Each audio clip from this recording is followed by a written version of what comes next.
जब हम कश्मीर नहीं जा सकते थे, 370 हटने के बाद हम सब जा सकते हैं। इसका सबसे बड़ा परिणाम तो पप्पू और पिंकी ने ही दे दिया।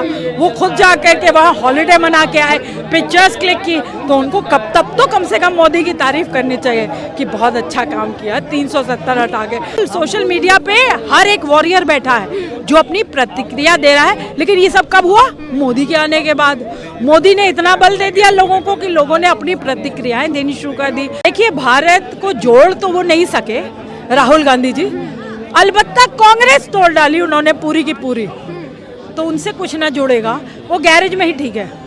एक प्रधानमंत्री जिसने देश को जोड़ के रखा है, जिसने देश को सुरक्षा प्रदान करी है, जिसने देश को कोविड के समय में इतने अच्छे से संभाला, जिसने देश में हर नागरिक को बांटा नहीं, हर नागरिक को राशन मिला बिना रिलीजन देखे हुए, जिसने देश को का परचम पूरे विश्व में लहराया, आपको लगता है उसको रिप्लेस करने की जरूरत है? वही विपक्ष कह रही है कि मोदी जी जो है वो देश को डुबाने का काम कर रहे हैं। एक्चुअली विपक्ष डुबाती रही है ना, तो उसको आदत है डुबाने की, तो इसलिए वो वही बातें बोलेंगे ना जो वो करते आए हैं।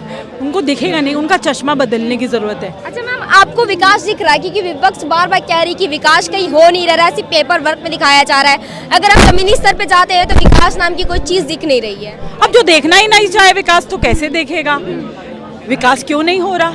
आप देखिए, मेट्रोज बन रही हैं, बुलेट ट्रेन्स बन रही हैं, रोड्स की इंफ्रास्ट्रक्चर पे कितना काम हो रहा है, और कौन सी विकास चाहिए आपको? स्कूल कॉलेज सब इतने अच्छे से काम कर रहे हैं, क्या किसको विकास कहते हैं और किसको विकास कहते हैं? यहाँ भारत में जो लोग, लड़के लड़कियाँ रह रहे हैं, वो बेबाक तरीके से अपनी बात रख पाते हैं। सोशल मीडिया के अलावा भी हर जगह, हर प्लेटफॉर्म पे वो अपनी बात रख रहे हैं, हर तरीके से आगे बढ़ रहा है देश, और किसको विकास कहते हैं? मैम, अभी संसद पे हुए जो वाकया हुआ था संसद पे, उसको लेकर के विपक्ष काफी सवाल उठा रही है कि सरकार से देश चल नहीं रहा है। यहाँ तक जब संसद खतरे में है तो देश खतरे में है। ये चाल ही विपक्ष की है ना, विपक्ष की खुद की चाल है जो उसी पे उल्टी पड़ेगी, क्योंकि सब नाम सामने आ चुके हैं कि किसने करवाया है। अब रही बात विपक्ष को, कोई और मुद्दा तो मिल नहीं रहा है। जो संसद में हुआ वो दुर्भाग्यपूर्ण है, मैं ऐसा नहीं कह रही, मैं उसका समर्थन नहीं कर रही, और उसके ऊपर जांच एजेंसियां अपना काम भी कर रही हैं, लेकिन करवाया किसने है, इसको करवाया किसने, इसकी मंशा क्या थी उनकी, इसके ऊपर सोचने। तो फिलहाल अभी यही आरोप लगा रहे हैं कि ये सारी जो घटना, जो वाकया होने वाली थी, मोदी जी को और सरकार को पहले से इसके बारे में पता था, इसके बावजूद उन्होंने सुरक्षा में चूक की है। देखिए, आरोप प्रत्यारोप की राजनीति तो हमेशा से विपक्ष करता आया है, आगे भी करता रहेगा, और अभी जो हुआ है चूक, वो क्या खुद की सरकार जो बैठी होगी वो ऐसा करवाएगी? वो तो करवाएगी नहीं। तो ये साफ तौर से किसी को भी समझ आ जाएगा कि विपक्ष की चाल थी। तो विपक्ष इस चाल में भी विफल रहा है, क्योंकि किसी को भी कोई हानि नहीं पहुंची। आपको विपक्ष की चाल लग रहा है? वही राहुल गांधी तो भारत जोड़ने की बातें करते हैं, दोबारा भारत जोड़ो यात्रा निकालने की बातें कर रहे हैं।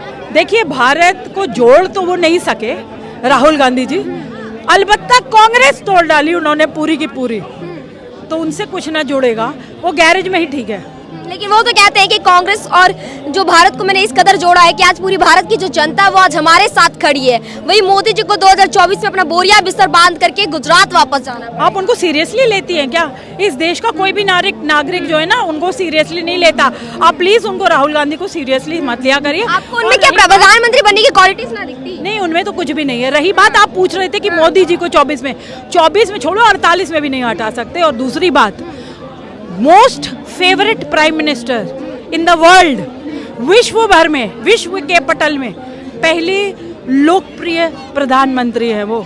किस ख्वाब में और किस नशे में रहते हैं वो, ये मैं नहीं बोल रही, ये सर्वे आया है और बच्चा बच्चा इस सर्वे को जानता है। अब मैं कहना चाहूँगी राहुल गांधी तक अगर ये मैसेज जाए, प्लीज़ ग्रो अप यार, आप युवा के बड़े हो जाओ। आप युवा हैं, लेकिन युवा तो बहुत समझदार है, आपकी समझदारी कहाँ चली गई है? वो तो महिलाओं के हक की काफी बातें करते हैं। यस, बहुत हक की बातें करते हैं। तभी कह रहे थे महिलाओं को मंदिर मत जाना, नहीं तो तुम्हारा रेप हो जाएगा। मैं तो रोज जाती हूँ, मेरा तो रेप नहीं हुआ कभी भी, कभी मंदिर में मैंने नहीं देखा किसी महिला का रेप होते हुए। लेकिन फिर वो जब कहते हैं कि रेप हो जाएगा, तो फिर प्रियंका गांधी, सोनिया गांधी कभी मंदिर गई होंगी या नहीं गई होंगी, लेकिन वो टीका। प्रियंका गांधी तो मैम कहती है मैं लड़की हूँ, मैं लड़ सकती हूँ। अरे वो लड़ती कहाँ है? वो लड़ती तो खुद ही, अगर खुद के लिए भी लड़ती होती ना, तो आज राहुल गांधी की जगह उनका नाम होता। यार मैडम, क्या बातें कर रहे हो आप? और टीका जो लगाते हैं, जनेऊ जो पहनते हैं इलेक्शन के पास, वो जो हिंदू बनने का नाटक करते हैं, वो खुद ही कह रहे थे मंदिर में महिलाओं के रेप होता है, तो खुद क्यों जाते हैं यार? जब महिलाओं का रेप होता है तो मत जाओ। और रही बात महिलाओं की बातें करना और महिलाओं के लिए काम करना, ये दो अलग अलग बातें हैं, तो इन्हें रहने ही दीजिए, मत टच करिए इन टॉपिक। अच्छा मैम, जैसा कि आपने बोला मंदिर की बातें की, तो अभी कृष्ण भूमि को भी लेकर के काफी सवाल खड़े हो रहे हैं, आप उसके लिए कितनी खुश है? क्योंकि पहले राम मंदिर का विवाद बना था तो विपक्ष ये कहने लग गई थी कि राम मंदिर को लेकर के सरकार अपनी सरकार बनाना चाह रही है, लेकिन कब तक बनाएगी? लेकिन अब कृष्ण भूमि पे भी बातें उठ रही हैं। यहाँ हजारों युवा जी लड़के लड़कियाँ हैं, किसी एक से भी आप, मैंने तो बहुत यहाँ पे हजारों लोगों से पूछा हुआ है, किसी को कोई दिक्कत नहीं है राम मंदिर से, सब बहुत खुश है राम मंदिर बनने से, सब राम लल्ला के दर्शन करना चाहते हैं। मैं भी जाने वाली हूँ अयोध्या राम लल्ला के दर्शन करने के लिए। तो जब किसी को कोई दिक्कत नहीं है, इतना हर्षोल्लास का माहौल है देश में, विपक्ष कह रही नहीं स्कूल बनाते, अस्पताल बनाते। अरे भाई स्कूल अस्पताल बनेगा, लेकिन मंदिर क्यों नहीं बनेगा? लेकिन आपका सवाल तो ये था कि मथुरा में जो अभी जो सर्वे हो रहा है, तो अगर कोर्ट ने कहा है तो होना चाहिए, क्या दिक्कत कहाँ है? मेरे मुसलमान भाइयों को कोई दिक्कत नहीं है, सर्वे होने दीजिए, क्या दिक्कत है? अगर वहाँ अवशेष मिले, अगर वहाँ पे कोई शेषनाग की पिक्चर्स वगैरह दिख रही हैं, तो वीडियोग्राफी होगी, वहाँ सर्वे होगा, तो सब कुछ दूध का दूध पानी का पानी हो जाएगा। हमें तो कोई दिक्कत नहीं है, किसी को भी कोई दिक्कत नहीं। ये दिक्कत पता है किसको है? विपक्ष को, कि ये सब कुछ इतने सुचारू रूप से कैसे हो सकता है। वो चाहते हैं कि ये सब ना हो। सोशल मीडिया में ट्रेंड भी चलने लगा ना वापस से। बिल्कुल, सोशल मीडिया पे हर एक वॉरियर बैठा है जो अपनी प्रतिक्रिया दे रहा है। लेकिन ये सब कब हुआ? मोदी के आने के बाद। मोदी ने इतना बल दे दिया लोगों को कि लोगों ने अपनी प्रतिक्रियाएं देनी शुरू कर दी।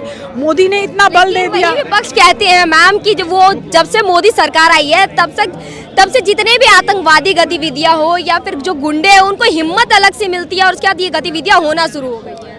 मैं तो ये समझती हूँ कि आतंकवादी घटनाएं बहुत कम हो गए हैं, और अभी कश्मीर में हमने अपना भारत का झंडा फहराया लाल चौक पे, तो आतंकवादियों ने तो नहीं हमें रोका, मैं भी उसमें थी, तो कभी किसी ने नहीं रोका।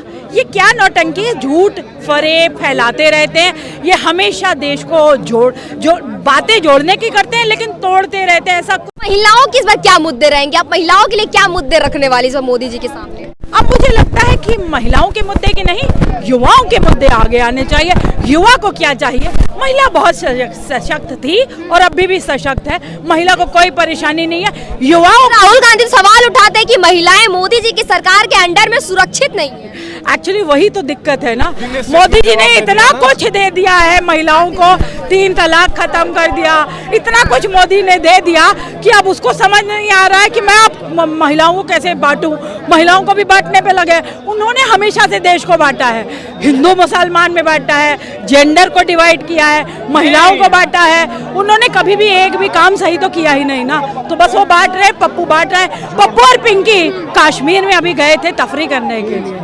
आप ये बताइए, जब डर और खौफ का माहौल था, जब हम कश्मीर नहीं जा सकते थे, 370 हटने के बाद हम सब जा सकते हैं। इसका सबसे बड़ा परिणाम तो पप्पू और पिंकी ने ही दे दिया।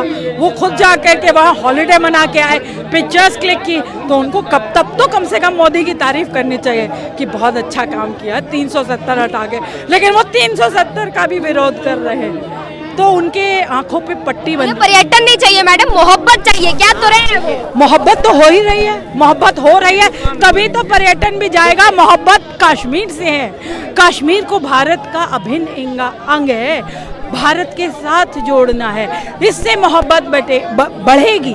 जो कश्मीरी पंडित हैं उन्हें विस्थापित करना है, उनका घर वापस देना है, कितनी बड़ी बात है। तो ये कब हुआ? मोदी है तो मुमकिन है। देखिए